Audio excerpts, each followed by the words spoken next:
Merci, Monsieur le Président. Madame la ministre, chers collègues, je tiens tout d'abord à remercier mes collègues du groupe de la France insoumise d'avoir mis à l'ordre du jour ce débat sur la politique de l'emploi et de l'assurance chômage. Le constat est clair. Face à un chômage de masse persistant depuis 40 ans, les solutions mises en œuvre par les gouvernements successifs ont rarement atteint leurs objectifs. Au nom de la création d'emplois, ces politiques ont organisé la flexibilisation du travail, du droit du travail, l'abaissement des protections sociales et le renforcement des pouvoirs des employeurs au détriment des salariés et de leurs représentants. Le gouvernement actuel y a pris toute sa part en imposant les ordonnances travail dès son arrivée aux responsabilités en 2007. La réforme de l'assurance chômage actuellement portée par l'exécutif va dans le même sens en s'attaquant aux droits des privés d'emploi dans un contexte de crise économique qui leur ferme les portes du marché du travail.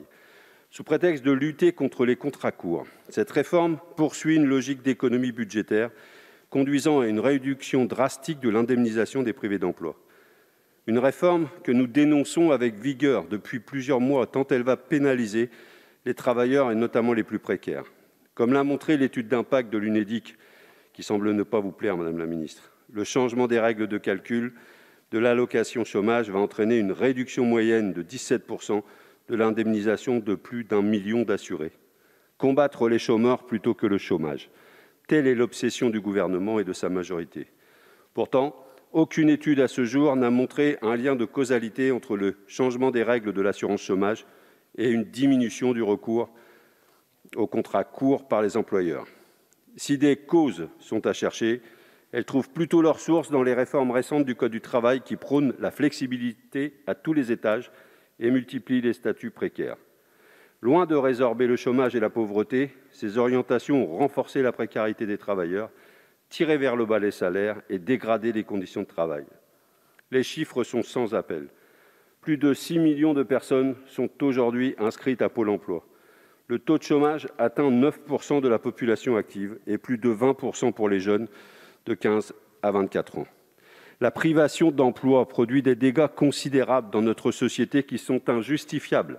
Exclusion sociale, pauvreté, chantage à l'emploi du patronat, alignement vers le bas du droit du travail au nom de la flexibilité, discrimination sur le marché du travail, dégradation de la santé des personnes durablement privées d'emploi.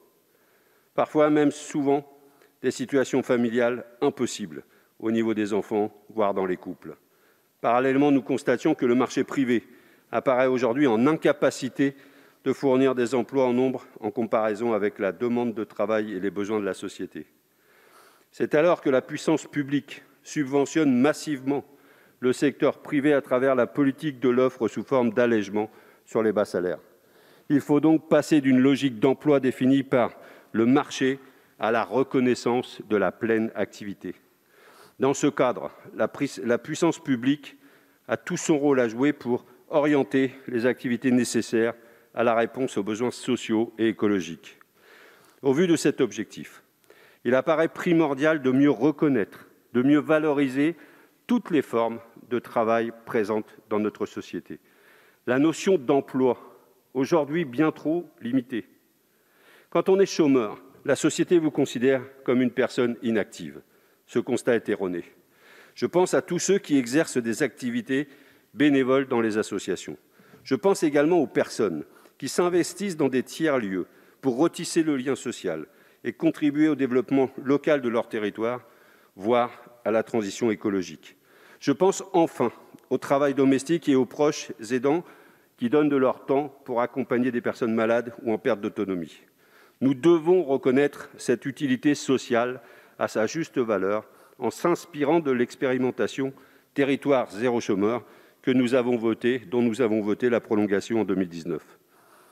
Pour cela, nous proposons de transformer la catégorie E, par exemple, des demandeurs d'emploi, c'est-à-dire celle regroupant les personnes en contrat aidé non tenues à des recherches d'emploi, en catégorie E du E de écologie, environnement, permettant de reconnaître le travail de toutes les personnes privées d'un emploi salarié, mais qui apportent une contribution d'utilité sociale, d'utilité écologique au profit de la collectivité, donc de notre société. Cette proposition permettrait ainsi de donner corps au principe du préambule de la Constitution de 1946 selon lequel chacun a le devoir de travailler et le droit d'obtenir un emploi. Merci.